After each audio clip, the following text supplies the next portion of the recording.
Ghanatube so snowy masai swatena say Elsia for Dimechi na yenkotie ensemba kumienu bi ekoso ewo o manga ni muna say ba na de eka ho no me de atwaso amamo Dimechi. A very fast, big story for tonight. Coming up, multiple and concurrent investigations. Tonight's new information on why the NPP's Ashanti Region Chairman, Bernard Enchibwe-Siakon, also known as Chairman Wontumi, is still behind bars.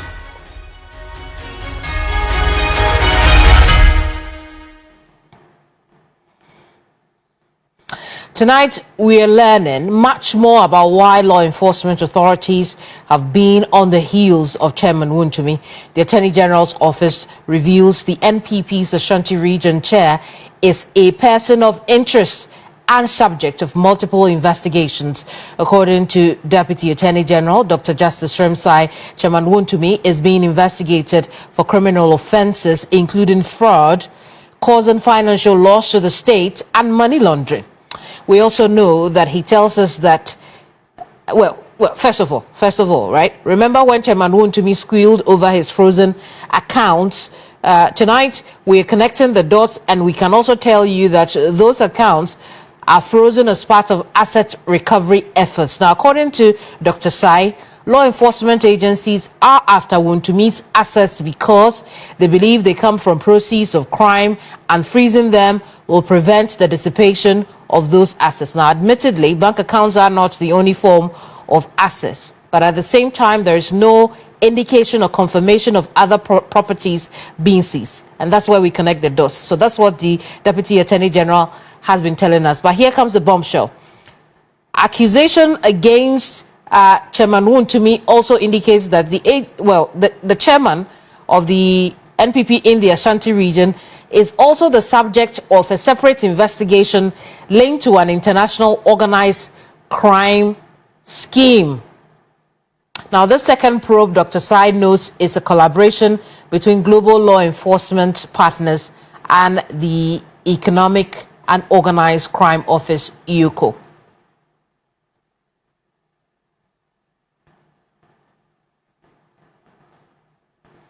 So let's kickstart our conversations now. I'll bring in Kweku Ansa Asare, he's lawyer and former director of the Ghana School of Law. Thank you so much, lawyer, for joining us here on the program. But these charges, they are very grievous, aren't they? Well, accusation at this point. Good evening. Good evening, lawyer. I'm saying that these accusations being made from the state, so to speak, are very grievous, aren't they? The line is not clear at all. The second again? Yes, I'm asking about the grievousness of the charges, or excuse me, the accusations that the Deputy Attorney General has made.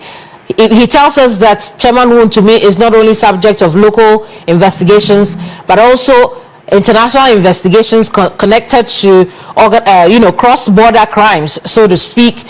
He's also being investigated concurrently locally between agencies for fraud, causing financial loss to the state, and money laundering. These are very grievous, aren't they? Who has caused financial loss? Chairman Wontumi, allegedly. Chairman Wontumi? Yes, that is the accusation.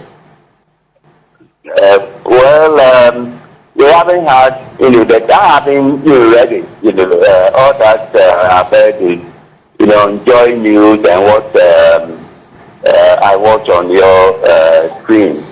Now, if the person is about the conditions imposed, my view is that the 50 million is not excessive, to a person like Chairman Wontumi, who at one time used to brandish gold bars to indicate, his work in society.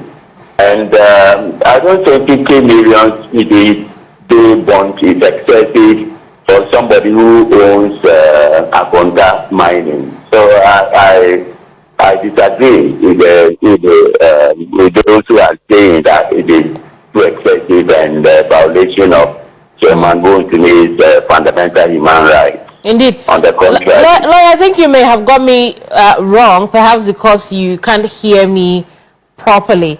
But I am asking your opinion on the accusations now revealed by the Deputy Attorney General. He says that Chairman Wontumi is under investigation for fraud, for money laundering, and for causing financial loss to the state.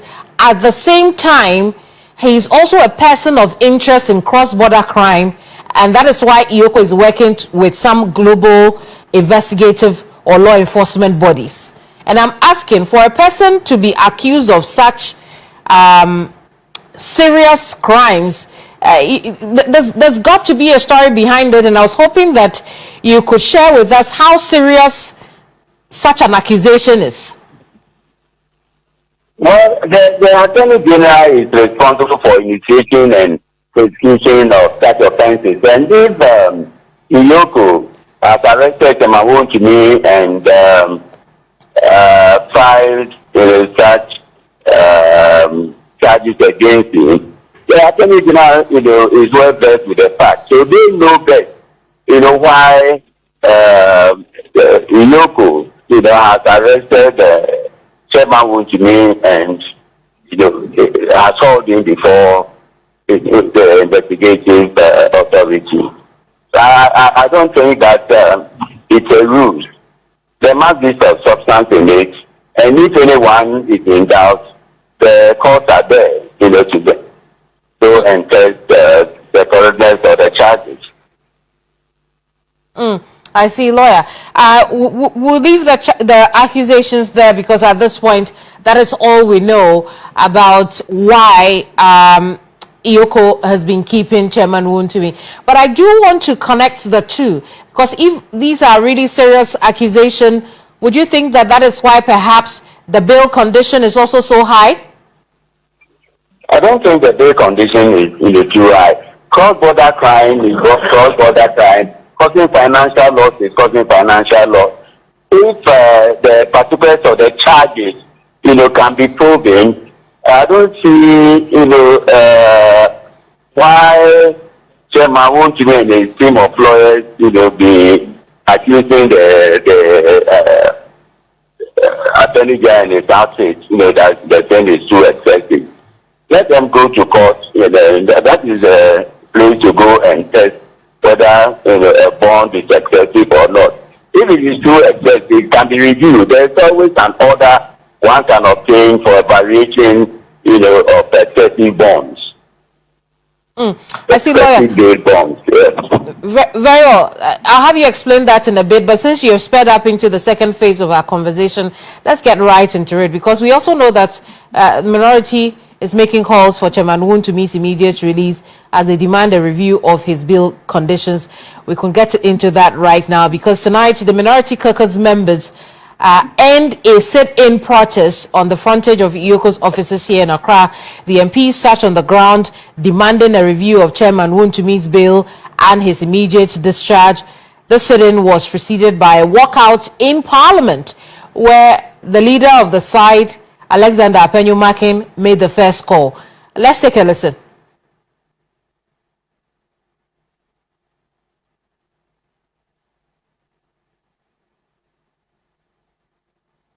EOCO, without delay, must revoke and vary that onerous bail condition. The man is still in the hospital. You are demanding 50 million worth of property. Yesterday, when one surety got there, they now said that the person to go and do inspection has closed. It's not available. You go there at 10 o'clock, they say it's not available. Mr. Speaker, we should not do this to ourselves until EOCO is able to do the right thing. We, the MPP side, however our numbers, will protest by absenting ourselves from proceedings of this house and join him. We are all going to sleep there with him, and we are not going to ask for any property. We don't have 50 million worth of properties. Where is he going to get it from? That go and bring landed documents. bail condition is just to punish Wontumi, and if the situation persists, the caucus may be forced to absent themselves from parliamentary proceedings. Now, that position was echoed when they gathered at EOCO's offices.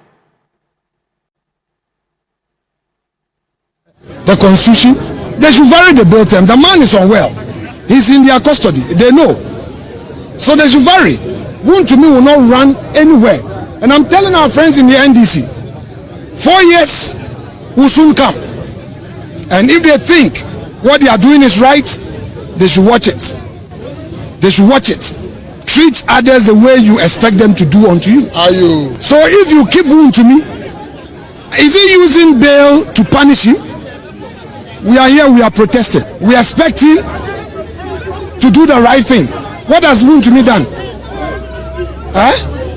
Why are they? Madam, as I mudi mechi ekotie ensema ekoso ansa na mesori musun me kai wo se ha Ghana so ubetimi eja wo comment e de amayen na ye bekin kan e de amofo fefe won subscribe and subscribe na fa wonsa emia notification bell no so se de be ansem no 72 ma na wenya no intem pass modofo snowy ni ebusiafo makram.